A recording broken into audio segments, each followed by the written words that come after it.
Welcome to విధ్వంసం files. Jagan ప్రభుత్వం బరితెగింపుకు అవధుల్లేవని మనకు నిస్సందేహంగా తెలియజెప్పే అంశాల్లో ఋషికొండ విధ్వంసం ఒకటి. ఋషికొండపై జగన్ సర్కారు చేసిన పనిని ఎలాంటి విశేషణలు లేకుండా సింపుల్గా చెప్పాలంటే అత్యాచారం అనవచ్చు.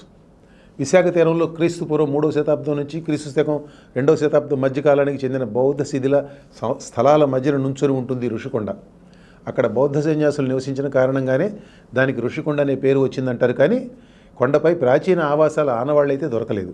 అయినా ఋషికొండకు పర్యావరణ పరంగానే కాక పురాతత్వ పరంగా కూడా ప్రాధాన్యత ఉన్నదంటే కాదనేవారు లేరు. వైఎస్ జగన్ అధికారంలోకి వచ్చే వరకు అట్లీస్ట్. జగన్ అధికారంలోకి వచ్చే నాటికి ఋషికొండపై 5.99 ఎకరాల విస్తీర్ణంలో టూరిజం విభాగం వారి హరిత రిసార్ట్ ఉంది. ఋషికొండ కోస్తా నియంత్రణ మండలి సిఆర్జెడ్ పరిధిలోకి వస్తుంది. సిఆర్జెడ్ నిబంధనావళి ప్రకారం అక్కడ పర్యాటకానికి తప్ప మరెలాంటి కట్టడాలు రావడానికి వీల్లేదు.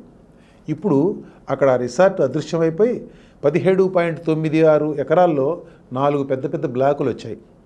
సాగర తీరంలో హరిత వస్త్రం కప్పుకున్న దేవతా స్త్రీలా ఆకట్టుకునే ఋషికొండ బోడిగుండుగా మారిపోయింది.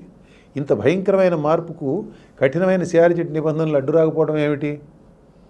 అమరావతిని బొంద పెట్టడానికి ముఖ్యమంత్రి జగన్ 3 రాజధానులని బొంకును బయటకు తీసిన రోజునే ఋషికొండకు మూడింది.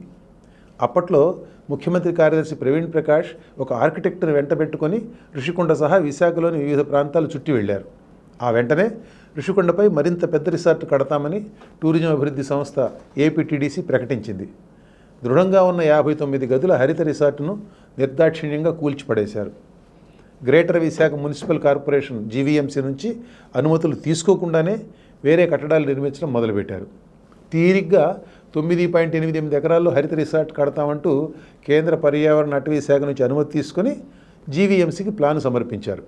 కొన్నాళ్ళు ఆగి 61 ఎకరాల నిర్మాణాలకు మరోసారి జీవీఎంసీకి దరఖాస్తు చేశారు. జీవీఎంసీ మారు మాట్లాడకుండా ప్లాన్ ఆమోదించింది. ఈలోపు ఋషికొండపై యథేచ్ఛగా కట్టుబడి పనులు కొనసాగించారు. 21 ఎకరాల విస్తీర్ణంలో తవ్వి పడేశారు. ఋషికొండ కాస్త బోడికొండ అయిపోయింది. విశాఖలో G20 సదస్సు జరిగినప్పుడు సిగ్గుపోతుందని కాబోలు ఋషికొండపై తవ్వకం జరిగిన ప్రాంతాన్ని గ్రీన్ మ్యాట్తో కప్పేశారు. ఋషికొండపై పనులను డిఈసి అనే సంస్థకు అప్పగించారు. ఇందులో వైసీపీ పెద్దలకు వాటా ఉందని వినికిడి. అక్కడ ఈ డిఈసి చూపించిన పొగరు అంతా ఇంత కాదు. మొత్తం 80 ఎకరాల చుట్టూ ఫెన్సింగ్ వేసి ఎవరూ అటు రాకుండా అడ్డుకున్నారు. హైకోర్టు ఆదేశానుసారం న్యాయవాది వెళితే కూడా రానివ్వలేదు. పోలీసులకు ఫిర్యాదు చేశారు. ఈ రహస్య ప్రాజెక్టులో మరి అన్ని లొసుగులేనాయే? ఎవరైనా చూస్తే ఎలా? ఇంత ఘోరంగా నిబంధనలను ఉల్లంఘించిన ప్రాజెక్టు మనకు మరొకటి కనపడదు. తప్పుడు సమాచారంతో అనుమతులు సంపాదించడం, అక్రమంగా తవ్వకాలు సాగించడం, టూరిజం ప్రాజెక్ట్ అని చెబుతూనే దానికి ఏమాత్రం పొంతలేని డిజైన్లను ఆమోదం కోసం సమర్పించడం, స్థానిక సంస్థకు ఫీజు చెల్లించకపోవడం, తవ్విన మట్టిని నిబంధనలకు విరుద్ధంగా మరో చోట డంప్ చేయడం, ఇలా అన్ని ఉల్లంఘనలే.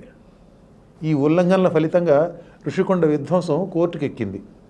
జనసేన నేత పీతల మూర్తి యాదవ్, టీడీపీ ఎమ్మెల్యే వెలగపూడి రామకృష్ణబాబు హైకోర్టును ఆశ్రయించారు. తిరుగుబాటు ఎంపీ రఘురామకృష్ణరాజు నేషనల్ గ్రీన్ ట్రైబ్యునల్కి ఫిర్యాదు చేశారు. హైకోర్టు ఈ కేసును సుదీర్ఘంగా విచారించింది. ఋషికొండను ఇష్టానుసారం తవ్వుతున్న విషయాన్ని పిటిషనర్లు గూగుల్ మ్యాపుల ద్వారా హైకోర్టు దృష్టికి తీసుకువెళ్లారు కూడా. న్యాయవాదులను, మీడియా ప్రతినిధులను ఆ వైపు తొంగి చూడనీయటం లేదని కూడా హైకోర్టుకు చెప్పారు. నిజానికి అదనంగా 3.86 ఎకరాలు తవ్వేశామని ప్రభుత్వమే స్వయంగా కోర్టుకు చెప్పింది. హైకోర్టు ఆగ్రహం వ్యక్తం చేసింది. ఎవరిని ఆ వైపు ఎందుకు వెళ్ళనీయడం లేదని ప్రభుత్వాన్ని నిలదీసింది. అంతేకాని తవ్వకాలు, కట్టుబడులు ఆపాలని ఆదేశాలు మాత్రం ఇవ్వలేదు. ఫలితంగా వివాదం హైకోర్టు పరిశీలనలో ఉన్నంత పొడుగు ఋషికొండ విధ్వంసం కొనసాగింది. ఈ మధ్యలో వివాదం సుప్రీంకోర్టుకు కూడా వెళ్ళింది. ఋషికొండపై గతంలో ఎంత ప్రాంతంలో భవనాలు ఉన్నాయో అంత ప్రాంతానికి ప్రస్తుత నిర్మాణాలు పరిమితం చేయాలని 2022 జూన్ 1న సుప్రీంకోర్టు ఆదేశించింది. హైకోర్టు ఆదేశాలతో ఏర్పాటైన కేంద్ర పర్యావరణ అటవీ శాఖ కమిటీ క్షేత్రస్థాయిలో పరిశీలించి అక్రమాలను నిర్ధారించింది. 9.88 ఎకరాల్లో నిర్మాణాలకు అనుమతి తీసుకున్న ఏపీటీడీసీ 17.96 ఎకరాల్లో నిర్మాణాలు చేసినట్లు 2023 ఏప్రిల్లో కమిటీ నివేదిక ఇచ్చింది. ఋషికొండలో ఉల్లంఘనలు లేవని ఆ నివేదిక చెప్పినట్టు సాక్షి రాసింది.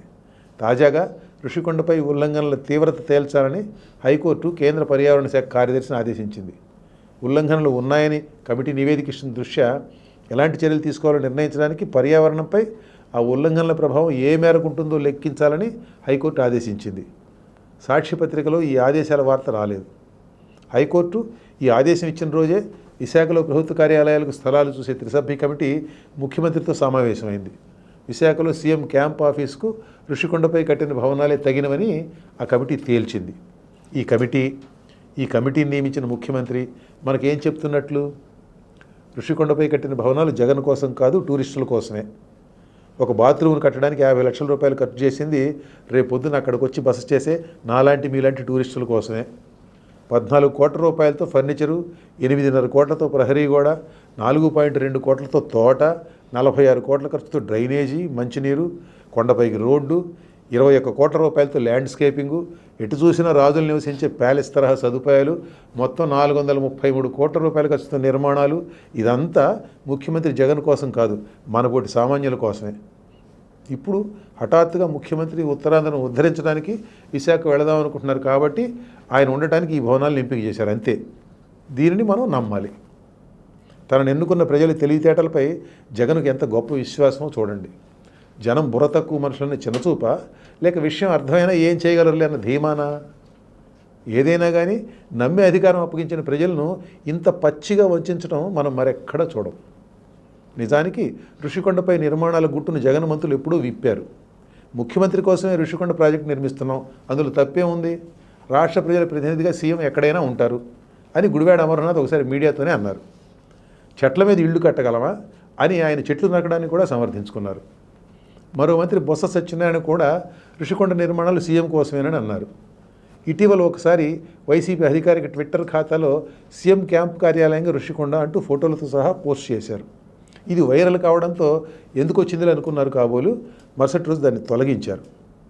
ఋషికొండను అడ్డగోలుగా తవ్వి పడేయడాన్ని వైసీపీ నేతలు సమర్థించుకున్న తీరు చూస్తే ఆశ్చర్యం, ఆవేదన రెండూ కలుగుతాయి. ప్రముఖ పర్యావరణవేత్త వాటర్ మ్యాన్ రాజేందర్ సింగ్ తెలుసు కదా, ఆ రాజేందర్ సింగ్ గారు ఒకసారి విశాఖ వచ్చినప్పుడు ఋషికొండను చూసి కన్నీళ్లు పెట్టుకున్నారు. ఈ ప్రభుత్వం క్షమించడానికి నేరం చేస్తున్నది అని ఆయన అన్నారు. అలాంటి విధ్వంసాన్ని సజ్జల రామకృష్ణారెడ్డి ఋషికొండ ఏమైనా అంతర్జాతీయ సమస్యనా అని తీసి పారేశారు. టన్నులు కేజీలను లెక్కగొట్టి తవ్వాలా అంటూ ఎకసక్కం చేశారు. రోజా, అమర్నాథ్ తదితర వైసీపీ మంత్రులు తిరుమల, సింహాచలం వంటి కొండలపై నిర్మాణాలు లేవా, తెలుగు రాష్ట్రాలపై కొండలపై నిర్మాణాలు లేనిదెక్కడా అంటూ దబాయించారు. ఇలాంటి వారిని మంత్రులుగా పొందినందుకు ఆంధ్రప్రదేశ్ ప్రజలు ఎంత పుణ్యం చేసుకున్నారో కదా.